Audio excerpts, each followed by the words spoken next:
having that experience like we had with Justice League the first time around, where you're like, this movie is making a lot of money. And it's still tanking. Like, I don't want. I'm so nervous to see this like make $1.5 billion, and people go, "Man, Avatar really underperformed." Right, guys? I am shamelessly plugged out today, ladies and gentlemen. How you guys doing? We are here today to talk about how Avatar: The Way of the Water. I think they should have had two thes there. That's just my personal opinion. The Avatar, the way of the water. The might actually underperform at the box office because the expectations are through the roof. So I wanted to go over quite a few things, as I think this is like a really interesting upheaval battle that the movie might actually have to endure. I didn't think it would be in this position, but hearing some reports that have been coming out, I'm pretty surprised by what we're hearing. So guys, if you can leave a like for John, John being like here. Me. Please like John. Please liked him. John needs to be validated by your like button. So guys, go for it. The main thing that's been taken off is the fact that James Cameron has been coming out and saying that this movie needs to make like $2 billion to just break even. Ooh, that's not a profit. That's just for the studio to go, this was worth the time and money. That is insane to me. Like, wow, how much did this movie cost? Because the early reporting for the budget was like $250 million. And I'm like, what? You need to make $2 billion? It needs to become the third or fourth highest grossing film in order to break even. I'm just like, that it's just nutty to me. I can't get over that. There's other things I want to go over, like streaming and other things of why I think it has a chance of doing it for sure. It's just nuts to me. But it's also the most unique position I think any filmmaker has ever found themselves in when it comes to the sheer volume of business they have to generate. Like, as much as James Cameron is an innovator and a pro, I would be sweating constantly. I mean, yeah, because they need to turn a profit, especially if you want to make 14 more Avatar sequels. You need to make a buck here, man. He was out here saying, if Avatar 2 doesn't perform, then I guess we'll just have to wrap it all up in part 3. And I'm like, if this doesn't perform, I don't know if there'll be a studio left to fund part 3. It's just like the dialogue that he's like giving in these interviews. I'm like, you don't sound the most optimistic sometimes the way you're talking about how you think Avatar: The Way of Water might do. Because right now we have early projections estimated, and usually studios try to be a little bit modest in the beginning stuff where under promise, over deliver is usually a great way. Sometimes they start minimizing that the closer they get to the release date. But yeah, the early projections right now are between 150 to 170 million dollars, which is good.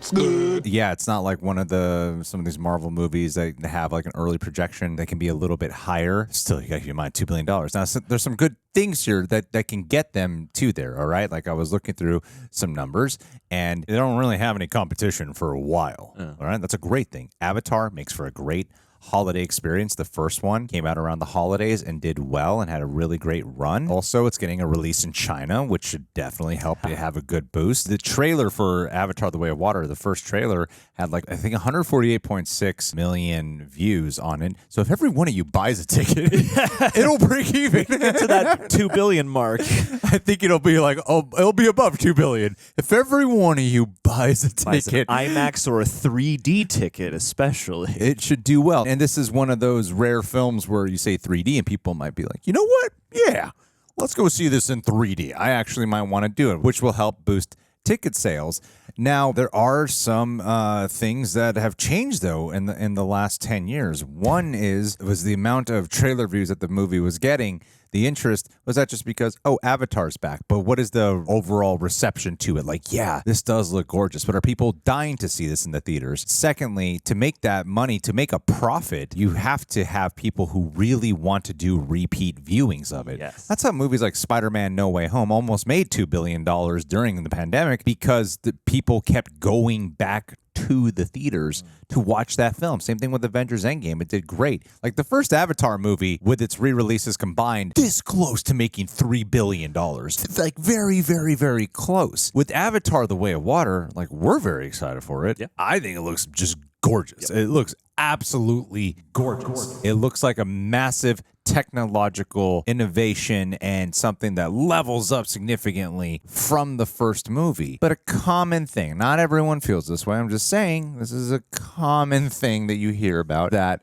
the movie's beautiful, but the story didn't quite land as strong as a lot of people were kind of hoping for, right? Now, any movie that gets super popular usually hears some type of eventually the criticism becomes a really strong, topic of conversation with any movie that gets really popular. Yeah, it's the way it goes. It's the way it goes. I get it. But like with The Way of Water, I am curious to know, like, are most people feeling like, wow, I really got to see this, or wow, this feels different? Or does it just feel like we're revisiting with just like some water shit going on in there? You know what I mean? Whereas like with some of these franchise movies, you see that they are doing something like Spider-Man No Way Home, for just one example. It's like, oh, they're bringing all these different characters in here. Oh, cool. Like with the way the landscape is, we love like crossovers and all this shit. Like, that's the thing. Can we get an Avatar crossover going? Can Predator land on Pandora? Can we do that? But even with Top Gun Maverick coming back, there's the nostalgia factor of Top Gun. In the trailers, they did such an amazing job showing us this is going to be a different kind of film experience for sure, one that we haven't quite had before yet. So what this movie's really going to need more than anything else is just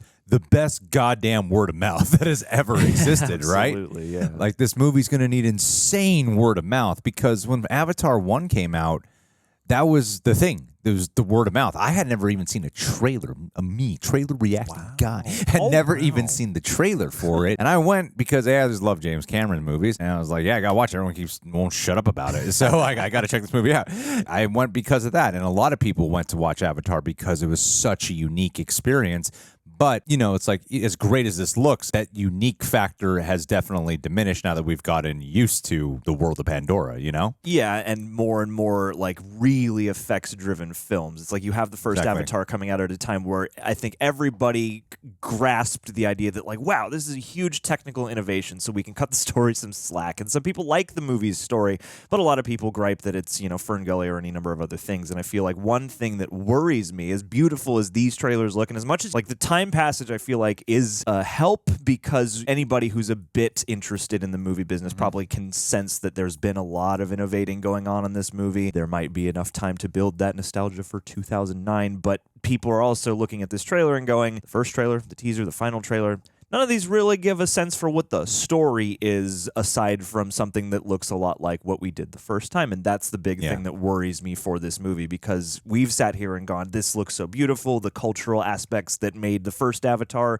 really touching are all there. But what is going to separate and make the story stand taller and brighter than the first movie? And that's the thing I think the movie really needs to prove to everybody. Yeah, it needs to have that. It needs to be so justified in the fact that people will want to keep going back because this movie is also really freaking long. It's a long ass movie. It's a big ask. And I think James Cameron, I forget what the exact quote is, but he was like, yeah, told the studio, like, this is a rough business venture for everyone involved.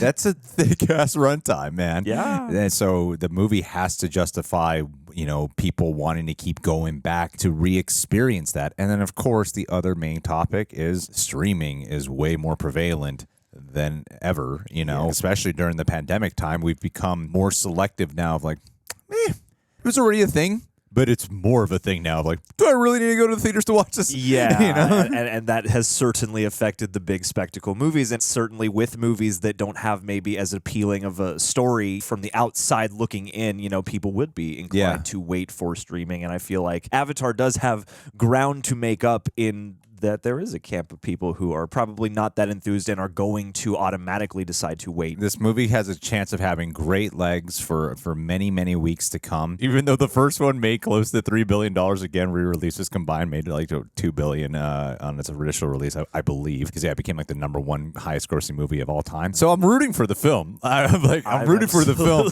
But even from this spectator side, I'm like, that's a lot to try to just go, all right, I didn't lose any money. We're good. And two, having that experience like we had with Justice League the first time around where you're like, this movie is making a lot of money. And it's still tanking. Like, I don't want. I'm so nervous to see this like make $1.5 billion, and people go, "Man, Avatar really underperformed." Right, guys?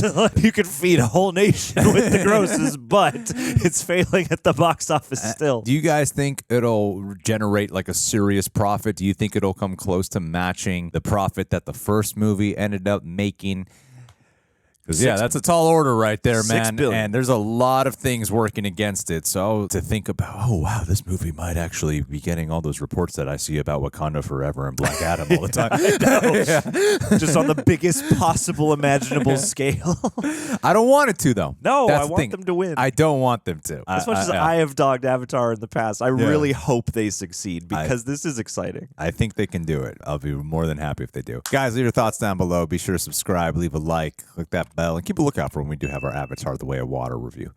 Because they're going to need that. Word of mouth. They better hope we like it. They better hope we like it because we are influencers. That's right. And we will influence you into not seeing it if we don't like it. Think like us.